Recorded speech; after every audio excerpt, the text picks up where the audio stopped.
Similarly, it's very difficult for us to understand what is the heart of the Lord.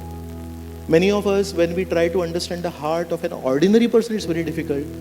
Heart of a devotee, extremely difficult. Gadadhar Pandit in Jagannath Puri, he's again and again begged by Vallabha Bhatta that you listen to my explanations. And Gadadhar Pandit is thinking in his heart, Lord Chaitanya did not hear from him. All the other Vaishnavas don't listen to him. And he's soft-hearted, so he cannot say no to him. He said, Lord understands my heart, that I am doing it out of force. But what about other Vaishnavas? They don't understand my heart, and I'll be misjudged by all the devotees. So to understand the heart of a devotee is very difficult. And this is Sindhu. This is, a shoreless, bottomless, endless ocean. How can you understand the heart of the Lord? So whenever we see such situations where it becomes difficult for us to understand the behavior of the Supreme Lord, we should put a pause on our own understanding and tell again and again, Keshagra Shatabhagasya. I am a tiny Jivatma trying to understand the infinite Lord. It's not possible. Maybe I should check with some senior devotees. Maybe I should check with some Acharya's commentaries. So in this way, it is not mentioned that Lord Ramchandra was happy when Ravan was killed, when the rest of his army was completely in joy. We'll go ahead. Vibhishan comes and Vibhishan looks at the dead body of Ravan and says, just see how many times have I advised you that please don't do this, but you never listen to me. Now see, the wind of Ram has destroyed the mighty tree of Ravan. The lion of Ram has killed the mighty elephant of Ravan. The cloud of Ram has doused the forest fire of Ravan. The tiger of Ram has killed this mighty bullock of Ravan.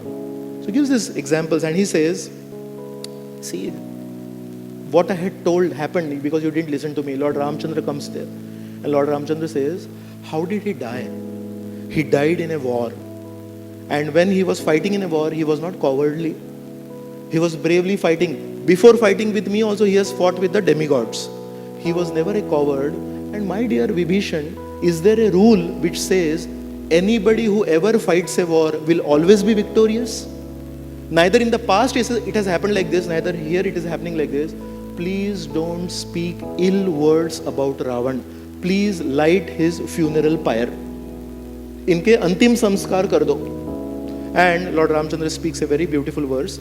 Marananantani vairani nirvrittam na prayojanam kriyatam asya samskaro mamapyesha yathatava. It says Marananantani vairani. Maran ho gaya, usme hamara vair, hamara enmity khatam ho gaya. Now this is his body remaining. So that body has to be done all the samskaras. And last line is very important. Mamapyesha yathatava. जैसे ये आपको प्रिय है, वैसे ये मुझे भी प्रिय है. And that's why, before coming to this point, we discussed the previous chapter where Lord Ramchandra was not described as being happy when Ravan was killed. Why? Because he was thinking, see, there is a person and there is a principle. So Ravan is a personification of lust, but is it that after Ravan was killed, the principle of lust has been destroyed? अरे रावण तो मूर्तिमान काम है, रावण मारा गया तो काम भी मारा गया. अभी there is no more lust in this world. No. So he exemplifies lust to the maximum degree, but there can be small examples and small places where lust will be flourishing right now. So you and me, sometimes when we are fighting, like it is said, a doctor should not hate the deceased, he should hate the disease. So Lord Ramchandra also, expert physician, Chaitanya Vaidya, in one shloka, Krishnadas Kaviraj Goswami calls Lord Chaitanya also as a Vaidya. So Lord Ramchandra knows that the lust disease is all pervading. And yes, it had the maximum expression in the body, in the character of Lord, in the character of Ravan.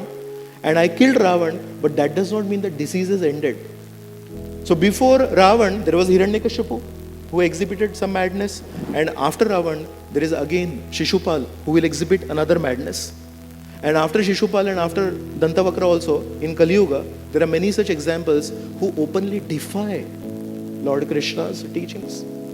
Recently, one person, he made a public statement about how Yashoda Mai, in the childhood days, had Vatsalya Ras for Lord Krishna. And then as Lord Krishna grew up, because he has a very youthful body, the rasa changed. So such foolish people who are openly proving their non-understanding of scripture and openly proving how they are so foolish, even without reading a single word from the Bhagavatam, they will make public statements like this. So disease has not ended. Atheism has not ended. Foolishness has not ended. Lust has not ended. Pride has not ended. Ego has not ended.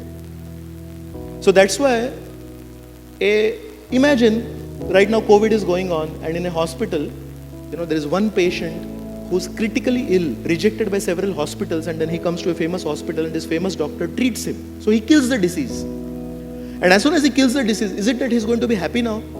He feels some pleasure inside, but he knows there are 100 other patients who are critically sick. So the work goes on. Similarly, Lord Ramchandra, he will be satisfied, he will be happy, not when one patient is cured. He will be happy only when the disease is completely eliminated.